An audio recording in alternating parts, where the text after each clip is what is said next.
Good morning. Good morning. I hope you guys are having a wonderful Sunday, and I hope you have an awesome 4th of July. Please excuse my attire and the way I look.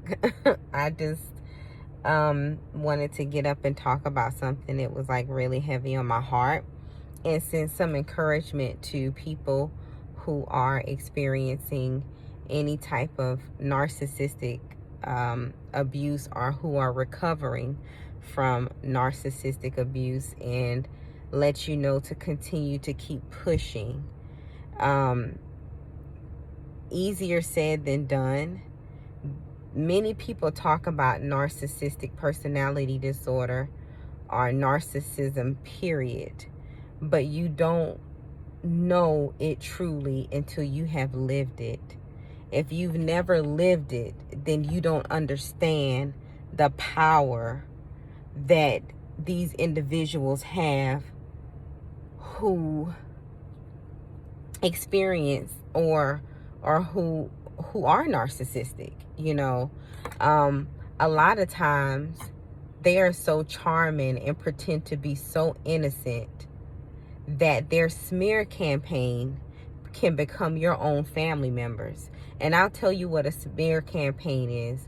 A smear campaign, or flying monkeys as well, is when they go out and they talk about you and they say things about you, make people feel so sorry for them, and it's like the other people is just down in the victim. The victim looks like the abuser, and the abuser looks like the victim when it comes down to narcissism. So when you decide that you are going to leave the narcissist, they are already plotting on you. They are already talking about you to people. They're talking to you. If you got shady family members family members who are really not loyal to you, they're talking about you to your family members. They're talking about you to friends, friends that you guys were friends with. They will make you seem so bad, and all the while you wouldn't even know it, because you're just trying to live your life while you're looking like the bad guy, and you literally did not do anything. And there's so much I want to say, but I just want to encourage you, because it can feel like you are in this thing alone. And that's why support is so vital in this. A narcissist want to see you down. A narcissist want to see you dead. A narcissist do not want to see you living. They don't like to see you happy. Your happiness hurts them. It bothers them. So they make stories up about you. And I can't tell you how many times, I've heard victims, they've been called crazy. They've been labeled unstable. They've been labeled jealous. They've been labeled cheaters. They've been labeled all kind of things. But guess what? Everything that the narcissist has said about the victim is what they do. And so I guess what really get people is that it's like, what's going to hurt the most is that the people who are supposed to be the closest to you, that know you the most, some of them are going to believe them. They're going to believe them. They're going to still talk to them. They're going to do things. And this is where you have to cut those people off, whether it's family or not. I don't care who it is. If a narcissist have violated you in so many ways, and a family member or friends or anyone is still in contact with that person, you have to cut those people off, not because you're being rude, but because you are trying to keep every bit of sanity that the narcissist is trying to take away from you now that you've moved on. And it's really sad. And I really encourage people, if you don't know about narcissism, don't even talk about it, because it is a beast. And they are charming like I don't know what. And it's levels to this thing. You have smear campaign, you have flying monkeys, you have people out there. I mean, they want you to feel sympathy for them. They want to. And when they are nice, that's the worst. Because if they're nice to you, they're plotting. If they are quiet, you probably got some peace, but they still plotting. When they're angry or they have what you call what is the name of it? Narcissistic injury, that's even worse, because they're going to come after you even harder. So even after you end the relationship, it don't end there. Actually, it just started. It's like you started a war, especially if you discarded them before they discarded you, meaning that you left before they discarded you. I have been through many things in my life, and I'm very proud of myself for my accomplishments and things that I've done. I'm sure many people have said a lot of things about me. Some I know, some I don't. But what I will tell you is that I persevered through everything. I'm that type of person where I'll know you say things about me, but I'll still be there for you. And, you know, I just hurt sometimes because we all talk about support or whatever.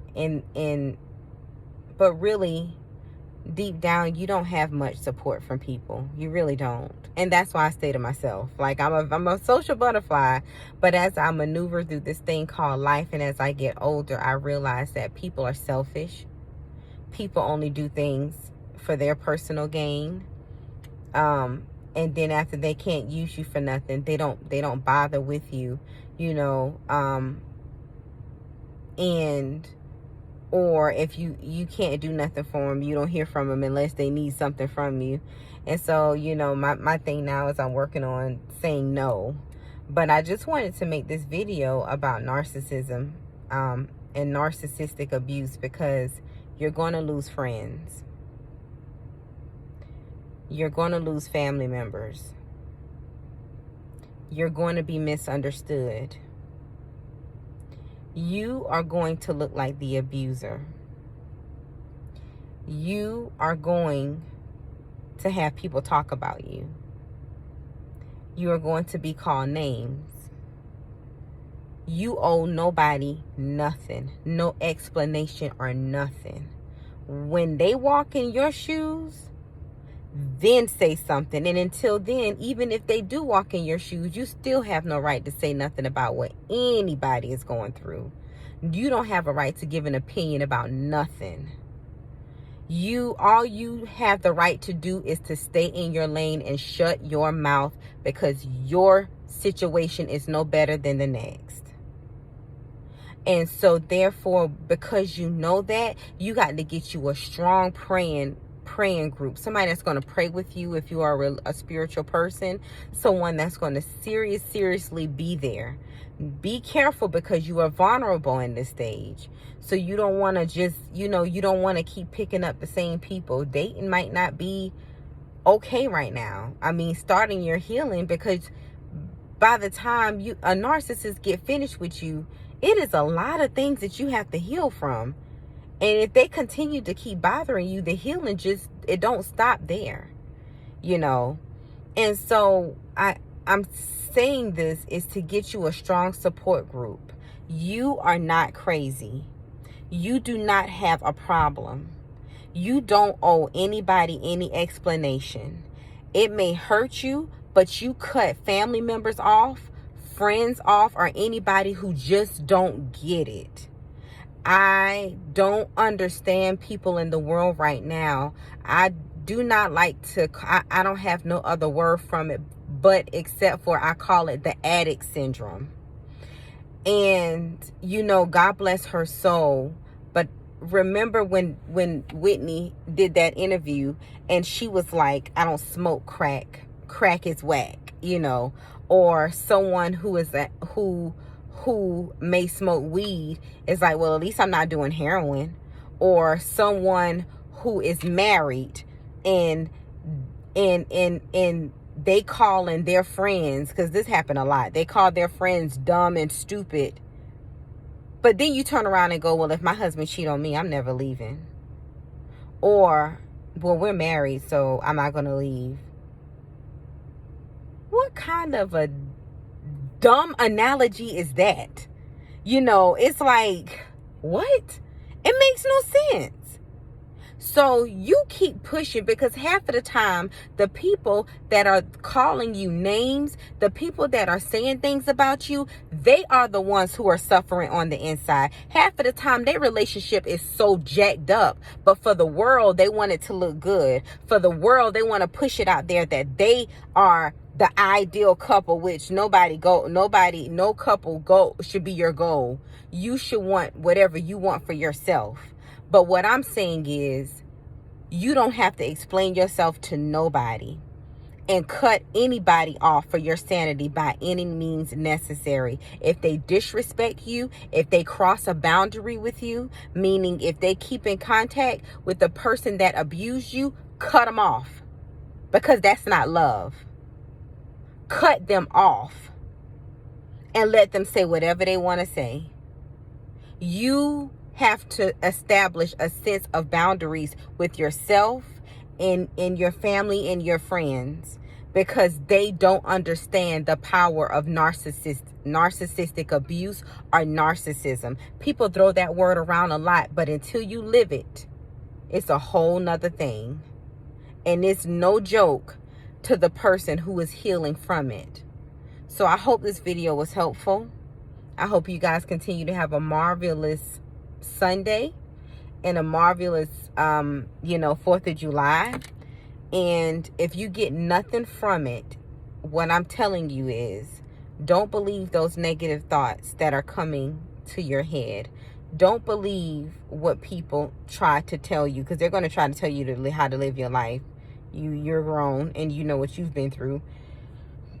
They're going to try to even tell you how to live your life. And guess what? They don't even tell you what goes on in their household. Isn't that something interesting? They keep what goes on in their household private while they suffering, and then come out and trying to act like everything is all good, but then trying to tell you how to live your life.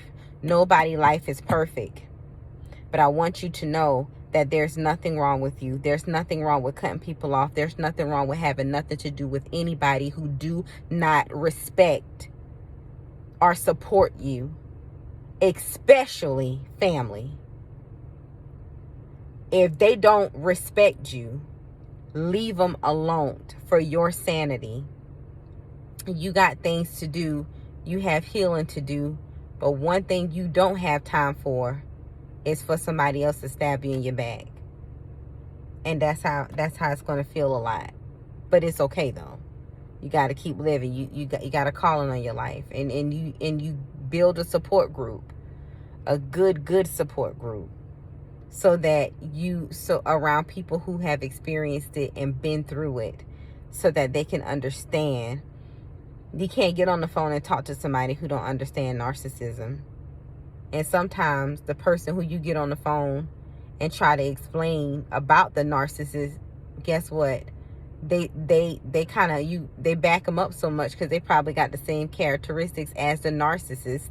So be careful who you try to talk to or confide in. And that's why therapy is important. I've highly encouraged therapy a lot, because people just don't get this beast that you are fighting. It's a spiritual battle. It's no joke. But again, happy 4th of July. I'm going to go try to get me some rest and then go back and have me some fun. So I just hope that this video was helpful. I'll be making more videos starting soon. I had to do some self-care and, just do some things for me. And, but I'll be starting back making videos as it relates to mental health. I stopped putting up post quotes because people try to read in your life so much. And as much as I say, my quotes are my pages strictly for mental health reasons, people look at the quotes and still try to dig in your life and think that you're talking about yourself. It's like, damn, can I get a break? You know, I'm human first, I'm a therapist second, but at the same time, I'm trying to educate you or support you or try to, you know, use my lessons in life to be a healing to somebody else, and negative people twist it and turn it around. So I don't even do that anymore, you know, because they just do that. So but the videos, the educational ones, I will continue to do. So you guys hang in there. Hang in there, survivors. Hang in there. Keep healing. Cut people off. Walk away. Because guess what? Everything is temporary anyways. You don't have to accept that. If they don't respect your boundaries, if they don't support you, walk away. That's it, loves. I hope you be good to yourself. Take care of yourself. You matter. And there is people out here that genuinely loves you. Might not feel like it, but people love you. Talk to you soon. Bye.